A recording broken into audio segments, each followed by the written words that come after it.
famous for so many things, but for race fans, the track. Speedway, Indiana's Indianapolis Motor Speedway, and for so many years, just the home of Indy cars. But now, NASCAR since 1994, and for the last 5 years now, the NASCAR Xfinity Series making their 5th trip here. Practice about to begin. The first cars on the track here this weekend. There's the famous pagoda, a lovely afternoon, a bit hot, but at the same time, a good chance to go racing. Now, the big story of the week, of course, Dale Earnhardt Jr. not here this weekend in the Sprint Cup Series.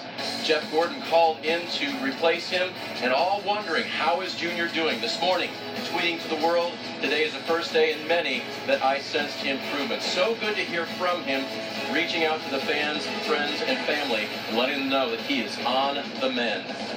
And then earlier today, Mr. H and Jeff Gordon, the replacement driver, what a superstar replacement indeed, spoke to the media.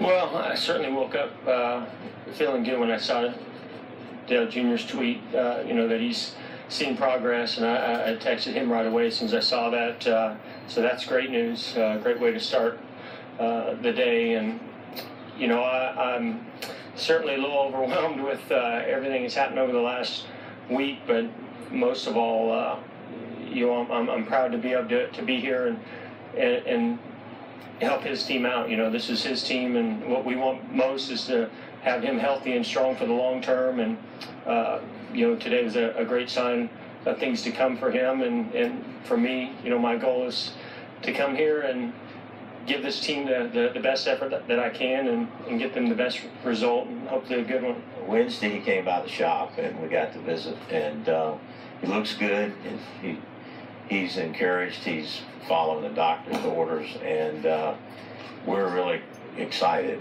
And so he's great spirits. He wants to get back in the car, he wants to race, but he also knows that the regimen they have him on will get him right for a long time. And so he's following doctor's orders, but I can tell he's getting antsy, but he's going to do what they say. So he's doing well. I don't think I've ever put as much effort into preparing for a race and crammed in all that I have in the last 2 days. So, that process itself has been really interesting and exciting and fun, and has got me pretty fired up, to get in the car and feel what it's like to be in there. I was at the GM simulator yesterday morning.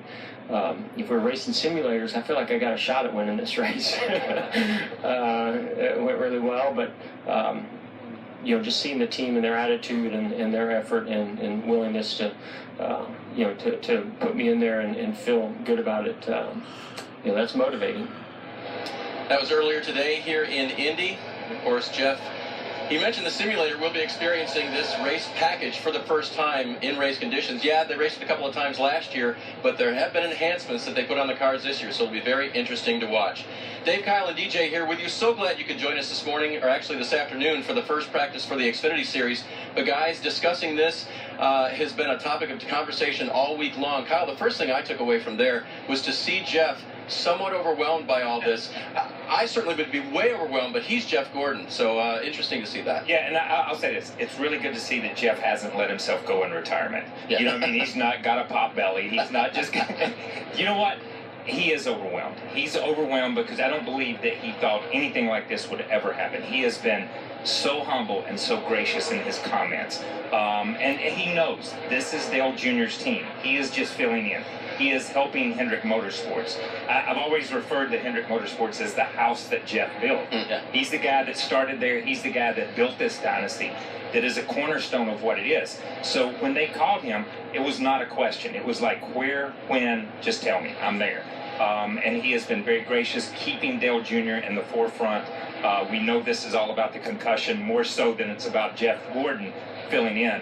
But I look and say, listen to those comments. He's put a lot of work in a short period of time to try to get back up to speed. Well, we have mixed emotions, don't we? Because yes. We feel so much for Junior not being here and recovering from what he's recovering from, and then Jeff, the opportunity for him. But I was at the shop Wednesday that Mr. Hendrick spoke about. Did not see Junior, but I sensed the vibe from everybody there, DJ, that was so encouraging to them. Yeah, it's nice, and you expect that of Dale Jr. That's the team player that he is, and he understands that this is a difficult situation for him, certainly. badly, but he knows the position he's put his team in. So to take the time and make that effort, because basically he's not feeling very well, or hasn't been. But what Mr. Hendricks said there is encouraging, that it was good to see him and that he looked good, but look can be deceiving when you have a concussion and those type symptoms there. The best thing was to see Junior's tweet this morning that he has seen a noticeable difference, because when you start feeling that, then you're on the path to a recovery. Now, how long will that take before he feels ready to get back in the race car? We don't know, but he's on the right side of it now. And, of course, those symptoms that Junior's been speaking of, nausea, balance issues, can't drive a race car like that, and we'll continue to let him work his recovery out. Now, down in the garage area today, we'll have both Alex Hayden, but let's start with Marty Snyder. Well, Dave just talked to Jeff Gordon a moment ago. Of course, now the attention for Jeff turns to making the race car go here at Indianapolis. And he told me, doing it in the simulator is one thing, but coming out here and doing it in the car is going to be completely different. He told me a couple things I have to think about. The grip level here. How far do you push it into the corners? How much brake do you use? How far do you carry the gas into the corners? And he told me, I'm honestly a little bit worried about Sunday, because it's a lot of years for me looking for that 24 sign and not an 88 sign. That's going to be a little bit different. But he told me he's been so impressed with Greg Ives, just the work ethic that he's brought. And he's also excited about working with TJ Majors. That's Dale Earnhardt Jr.'s normal spotter. That's a little spot for Jeff Gordon this weekend. So a lot to look forward to for Jeff Gordon. But DJ and Kyle, you know this. It's going to be hard to find that 88 sign for Jeff Gordon this weekend, isn't it? Yeah, it's hard to break old habits sometime, And I sent Jeff a text the other day about, just admire him for, basically coming out of retirement. This is not something that he had planned whatsoever. But, he said he never imagined this happening, but he's going to make the most of the situation. And that's Jeff Gordon, the professional, and he appreciates and understands what Rick Hendrick did in taking the chance to sign him. It turned out it wasn't a very big chance that Rick Hendrick was taking. It worked out pretty well for both of them. But, to come out of retirement, because it wasn't something at all that he was even considering, had any idea may happen, KP. And I'm going to say something. You talk about finding that pit board on pit road. There are so many people on this pit road and so many things that are going on. It's tough to pick that out. But Jeff in the press conference was asked the question about coming to pit road and doing things like that. He said he would be practicing that as he practiced today for the race. That he would come to pit road hard every time just to get back in the swing of coming through turn 4 up here and downshifting and coming to pit road, which was interesting when you're talking to a champion like Jeff Gordon, who's done it so many times and has really only set out 18 or 19 races since he's been retired, to think, okay, I've got to get back up on my game. Well, you stop all your patterns, don't you? You just get in such a pattern. You're so used to what you're doing week in and week out, right? Yeah, and you talked about that. Marty was talking about he was concerned about, that grip level that you have out there as he gets back on the racetrack versus what he had in the simulator. Now, you can crash that simulator, and it's okay. It hurts out here. So he's going to be a little bit careful, I know, at the very beginning, but he'll have a fantastic weekend, I'm certain. First laps on the track for the Xfinity Series drivers. They're being careful right now. One place you threw caution to the wind earlier this week, Eldora on the dirt, Camping World Truck Series, part of a big triple show in Indiana this week. They were at the Big E Eldora, and that's Kyle Larson leading and cutting down a right rear tire. He actually went a lap down, spent 20 laps off of the lead lap, but charged back to the front, getting around Bobby Pierce here, and eventually went on to win. There's the checkers for Larson, and what an impressive show that was by this young driver. He's in both races here at the big track this weekend as well, and hopefully won't have to dig up any of the pavement like he did there with the trophy given to the winner at Eldora.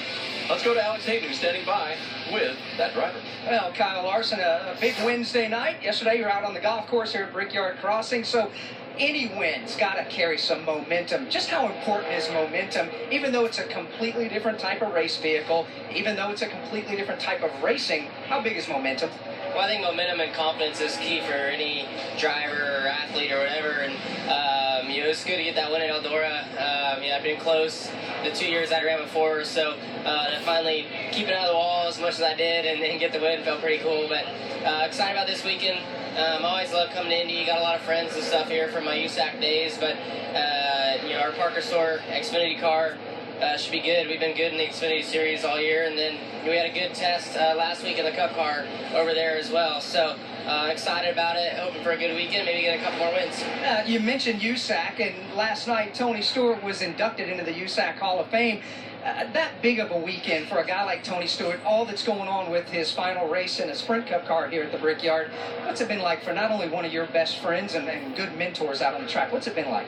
Well, it's cool to see what all Tony's getting in his last year. He's accomplished so much stuff in USAC, so that was pretty neat of them to do that. But Tony's done a lot outside of racing as well. He's helped a lot of kids get their start.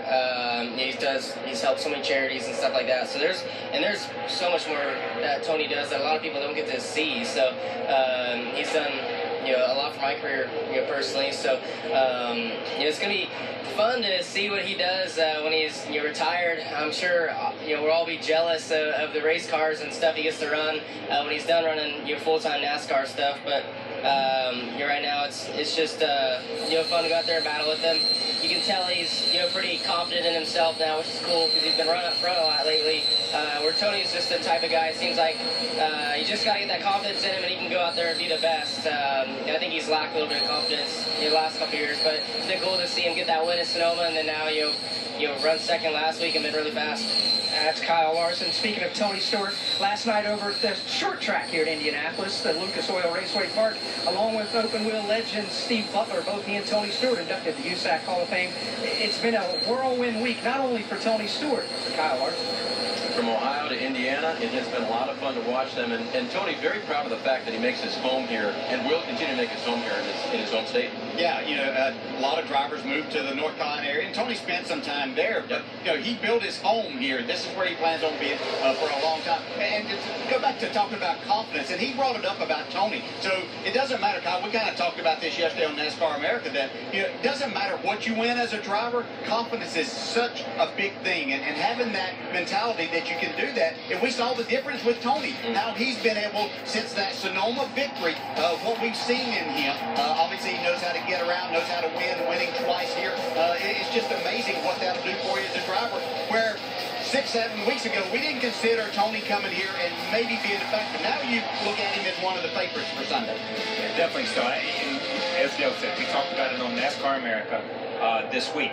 So many of these Cup drivers, and we're talking Cup, even though it's Xfinity practice, and Tony and Colin, they're winners. They win all the time. No matter what they drive, they win. Then you come to the Cup level, and the wins come few and far between. It's 5 a year, 6 a year, if you're having a great year. But these guys are used to winning 10 or 15 races a year or a month. It seems like some of these guys. So you get out of the habit of winning. Kyle Larson winning, Casey Kane winning in a sprint car, Tony Stewart winning in this Cup car. It gives that driver that little bit of boost to say, hey, I can still do this. I've got it. I can get it done, and I'm as good as anybody out here. And it transfers to the racetrack. Tony in practice later today, along with Jeff Gordon. That'll be at 1:30 here on NBCSN. Right now, it's Xfinity Series practice. We'll be back with more.